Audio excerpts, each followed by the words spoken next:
आता आपल्या आवडत्या मालिकेचे संपूर्ण भाग मालिका प्रसारित झाल्यानंतर लगेचच पाहू शकता फक्त सन नेक्स्टवर. भारतातील प्रेक्षकांसाठी मोफत सेवा.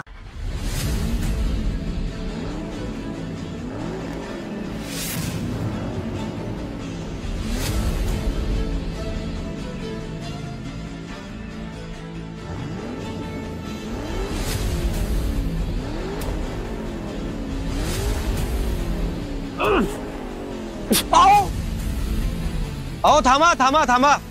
हो हो हो थांबा.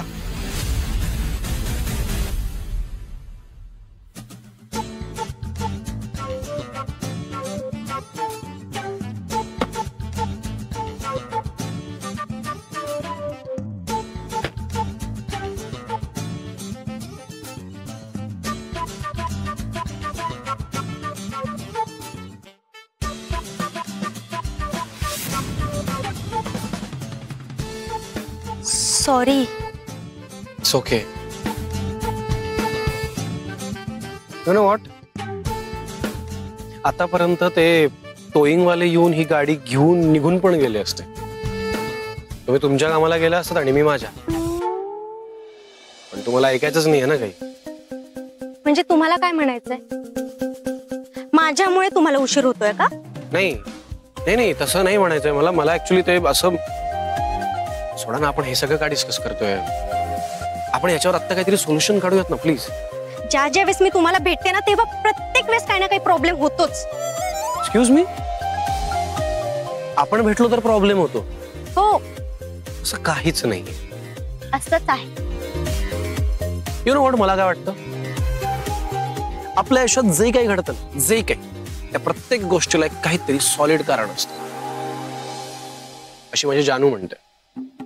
हो जानू, गर्लफ्रेंड. ठीक आहे. माझी आई जानू, आई, रिमेंबर?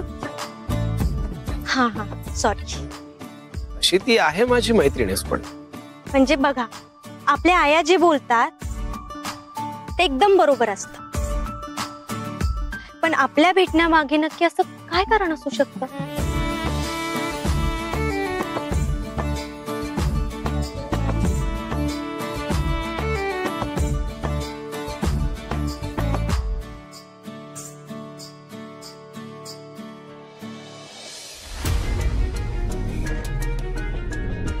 तू आणि आई माझ्याकरता योग्य ती मुलगी शोधून आणा.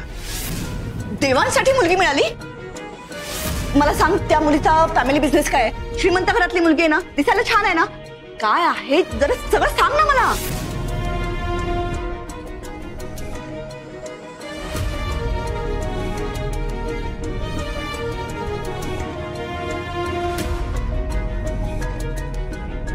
आज भैरवीताईंच्या एकाही प्रश्नाचं धड उत्तर देऊ शकले नाही मी तरी काय करू? त्यांना जे प्रश्न महत्वाचे वाटतात ते मला नाही वाटत. मला इतकंच महत्वाचं वाटतं की देवांच्या आयुष्यात जी मुलगी येणार आहे ती माझ्या देवाचा जीव वाचवणार आहे. ढाल बनून येणार आहे ती त्याच्या आयुष्यात. त्या मुलीनी फक्त आयुष्यभर त्याची साथ द्यावी, इतकीच अपेक्षा आहे माझी तिच्याकडून. पण भैरवीताईंना जर हे स्थळ पसंत पडलं नाही तर गोष्टी पुढे जाणारच नाही. आई माऊली, त्यांना समजावून सांगायचं बळ मला द्या.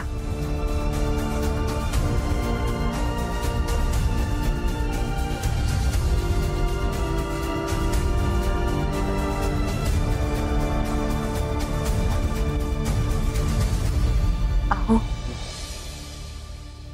मी आज जे वागले, भैरवीताईंना जे बोलले ते तुम्हाला अजिबात आवडलं नसेल माहिती. मला माफ करा. तसं काहीही नाही. एखादी आई जसं वागेल ना तशीच तू वागलीस. आणि आई कधी स्वतःच्या मुलाच्या बाबतीत चुकेल का? पण तू एक गोष्ट लक्षात घे की भैरवी देखील देवांची आईच आहे आणि ती देखील सतत त्याच्या भल्याचाच विचार करते. एरवी मी त्यांच्या कुठच्याच निर्णयामध्ये कधीच बोललेले नाही, पण ह्यावेळी गोष्ट वेगळी. प्रश्न माझ्या मुलाच्या जीवाचा आहे. आज तुम्ही बघितलत ना, त्या विवाह संस्थेतली माणसं आली होती. त्यांनी इतके फोटो दाखवले त्यांना मुलींचे, पण ताईंना एकही मुलगी पसंत पडली नाही. देवानी जी मुलगी आपल्या देवांसाठी निवडली ती जर ताईंना पसंत पडली नाही तर ते स्थळ जर आपल्या तोला मोलाचं नसलं, मग तेच तर मी तुला सांगण्याचा प्रयत्न करतोय. अगं आपल्या इतकीच तिला देखील देवांची काळजी आहेच. आणि तुला एक गोष्ट माहितीये का, की गुरुजींनी देवाला योग्य मुलगी सापडली असं सांगितलं ना, म्हणून आज भैरवी जहागीरदार देवळात गेलीत देवाचे आभार मानायला. काय काय सांगताय? हं. मग एवढी मोठी आनंदाची बातमी आहे आणि तू टेन्शन कसलं घेतेस? हे बघ, आपल्या देवाचं भलंच होणार आणि त्या मुलीच्या रूपाने आपल्या घरामध्ये आनंदच येणार. बघच तू. तुम्ही म्हणताय अगदी तसंच होऊ दे. होणार, नको काळजी करूस तू. हं?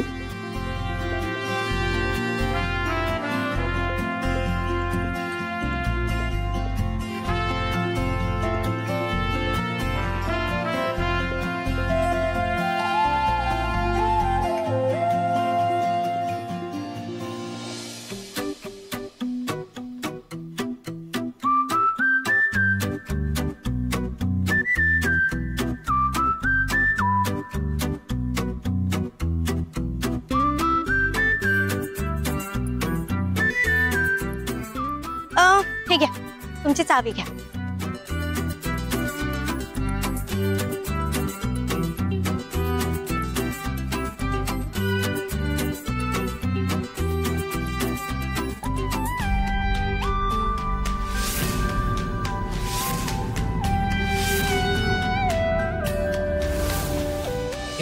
हे काय करताय तुम्ही? म्हणजे मला खरंच असं वाटतंय का की याचा काही उपयोग होईल आपल्याला इथे ही गाडी काढायला? हे बघा प्लीज, आता तुम्ही सारखे प्रश्न विचारू नका. फक्त मी जे काही करतेय ना ते बघा.